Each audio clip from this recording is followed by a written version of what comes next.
कैसे हैं आप सब? I hope you all are very well. So recently मैंने यूजीसी नेट असिस्टेंट प्रोफेसर का एग्जाम क्रैक किया है सोशल वर्क के सब्जेक्ट से। मेरे प्यारे साथियों, आपको लगातार मैं सभी यूनिट्स का क्लास प्रोवाइड कर रहा हूं। मेरा ये कॉन्सेप्ट है कि भैया आपका कॉन्सेप्ट क्लियर है तभी आप एग्जाम में अच्छा परफॉर्मेंस दे पाओगे। आज का जो टॉपिक है वो ऑर्गेनाइजेशन है। ठीक है, इसके पहले की जितनी भी वीडियो है वो कहाँ मिल जाएंगी? HUQP21 की प्लेलिस्ट में। अब ऑर्गेनाइजेशन का कॉन्सेप्ट हमें पढ़ना है। आपने सिलेबस देखा हुआ है, सब कुछ आपको HUQP21 में मिल जाएगा। In social work organization is understood as planned coordinated purposeful action of human beings. यहाँ एक चीज लिखी हुई है, समझना इसको। आप कहते हो ना कि हम बहुत ऑर्गेनाइज्ड हैं। आप में से बहुत सारे बच्चे ये कहते हैं कि सर हम बहुत ऑर्गेनाइज्ड हैं, हम अपना काम बहुत ऑर्गेनाइज्ड वे में करते हैं। कोई बुराई नहीं है भाई, काम आप ऑर्गेनाइज वे में कर रहे हो, इससे अच्छी बात कोई हो ही नहीं सकती है ना। लेकिन इसके क्या क्या फीचर्स होते हैं? आप प्लान्ड हो, कोऑर्डिनेटेड हो, कोई और काम भी है तो उसको कोऑर्डिनेट करके किसी दूसरे से करवाना है करवा लिया, अपने से करना है अपने से कर लिया। एंड पर्पसफुल एक्शन हो, एक्शन जिंदगी में या दिन भर में हम बहुत ऐसे काम करते हैं जिसका कोई पर्पस नहीं होता है, आपने भी महसूस किया होगा। तो पर्पसफुल एक्शन अगर हो तभी वो ऑर्गेनाइजेशन के तौर पे माना जाएगा। तीन चीजें, plan, coordinated and purposeful action होना चाहिए। तो अब ये हमारा एक गोल होना चाहिए कि अगर हम ऑर्गेनाइजेशन चला रहे हैं तो ये तीन चीजें होनी चाहिए। This action is usually framed bye formal membership and form institutional rules. अच्छा, हर ऑर्गेनाइजेशन में कुछ मेंबर्स होते हैं भाई, होंगे, उनको हम मेंबरशिप देंगे। जैसे एम्प्लॉय हो सकते हैं, कोई बड़ा एनजीओ है तो उसमें वर्कर हो सकते हैं, उनके सजेस्टर हो सकते हैं। अलग अलग इंस्टीट्यूशनल रूल्स भी उनका होगा, कुछ उनका रूल होगा, रूल्स एंड रेगुलेशन का वो ध्यान रखते हैं, है ना। ये देखा होगा आपने। इसकी डिफिनेशन हमने यहाँ पे दे दिया है, आप देख सकते हो। एलिमेंट्स पूछे जाएंगे आपके एग्जाम में। Goal oriented, every organization has a specific objective it aims to achieve, है ना। Structure, clearly defined hierarchy, roles and responsibility. बात समझ में आ गया आपको? या बिल्कुल। तो कोऑर्डिनेशन होना चाहिए, synchronization of efforts to achieve objective efficiently. Coordination का क्या मतलब होता है? देखो, कोऑपरेशन होता है और कोऑर्डिनेशन होता है। तो आपको दो चीजें समझनी पड़ेगी। कोऑपरेट हम किसको करते हैं? सामने वाले समान इक्वल पार्टिसिपेंट अगर हैं तो। और कोऑर्डिनेट किसे करते हैं? कोऑर्डिनेशन का मतलब होता है कि हम उस व्यक्ति को जो हमसे छोटा या बड़ा है उसको कोऑर्डिनेट कर रहे हैं, या तो ऑफिस में हायरार्की में उसको हम कोऑर्डिनेट कर रहे हैं, है ना। ये चीजें क्लियर रहेंगी। तो कोऑर्डिनेशन का मतलब आप समझ लो, स्ट्रक्चर का मतलब समझ लो कि भाई हायरार्की होगा, रूल्स होगा, रिस्पॉन्सिबिलिटी होगा। ये आपका ऑर्गेनाइजेशन का कॉन्सेप्ट आपको कहता है। पूरी सिलेबस कंप्लीट कराने की कोशिश हम कर रहे हैं, आपके इंटरेस्ट पे डिपेंड करेगा, ये ध्यान रखिएगा। अगर आप चाहते हो कि हाँ ये सेशन कंटिन्यू है तो पहले तो जितने भी प्रीवियस ईयर के सेशन या प्रीवियस ईयर क्वेश्चन हो ये सब हमने करवाया, उसको तो कंप्लीट कर लो आप अभी के अभी। अगला है resources, utilization of human, financial and physical resources. आपके पास संसाधन होने चाहिए, पैसे होने चाहिए, कैपिटल होना चाहिए, आपके पास बिल्डिंग होनी चाहिए, ये सब चीजें होंगी, बेंच डेस्क होगा, तभी तो ऑर्गेनाइजेशन चलाओगे। Process, standardized procedure and rules for smooth functioning. आपके लिए स्टैंडर्डाइज्ड प्रोसीजर होगा। प्रोसीजर इन द सेंस भाई, किसी से ऐसे ही जाकर के आप नहीं मिल सकते हो, किसी से जाकर के साइन नहीं करवा सकते हो, आपको ये खुद समझना होगा कि क्या इसका प्रोसेस है। Types of organization, formal organization, well defined structure and rules. ठीक है, well defined structure and rules में क्या होगा? कॉर्पोरेशंस, स्कूल्स, गवर्नमेंट बॉडीज, ये वेल डिफाइंड फॉर्मल ऑर्गेनाइजेशन है। इनफॉर्मल क्या होगा? Arises naturally through interpersonal relationship.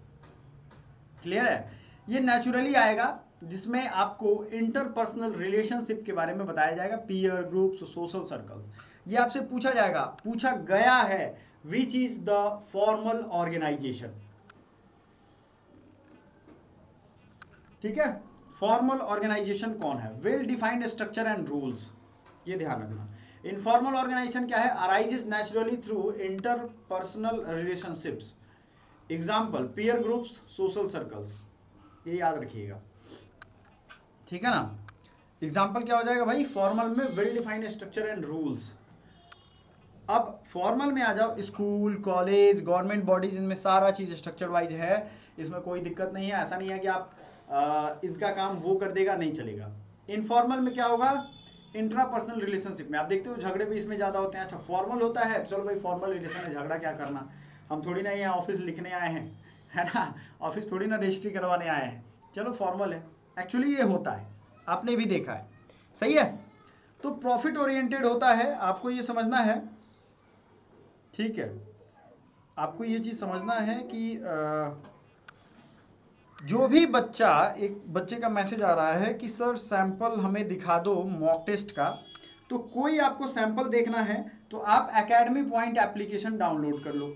Download जैसे ही आप करोगे आपको स्टडी मटेरियल ये जो मैं पढ़ा रहा हूँ वो भी मिल जाएगा वहाँ पे, एंड आपको यहाँ से जाना है फ्री टेस्ट में और फ्री स्टडी मटेरियल में। जो फ्री वाले होंगे वही मिलेंगे, सारे नहीं मिलेंगे। तो आपको अगर डेमो देखना हो तो डेमो आप यहाँ से जाइए, अपने अपने पेपर कोड का आराम से ओपन करिए, ये यहाँ पे दिख रहा है, आप आराम से यहाँ जब क्लिक करेंगे ना तो ये खुल जाएगा टेस्ट। ऐसे ध्यान से देखो, जितने भी बच्चों ने टेस्ट दिया उनका परफॉर्मेंस यहाँ पे दिख रहा है। अब आ जाते हैं कि इसको अगर आपको देना हो तो आप आराम से इस पर क्लिक करोगे, आपका टेस्ट स्टार्ट हो जाएगा। वैसे हम ये ग्रुप हमेशा सेंड करते रहते हैं बच्चों को, ताकि वो उसको मिलता रहे, ठीक है।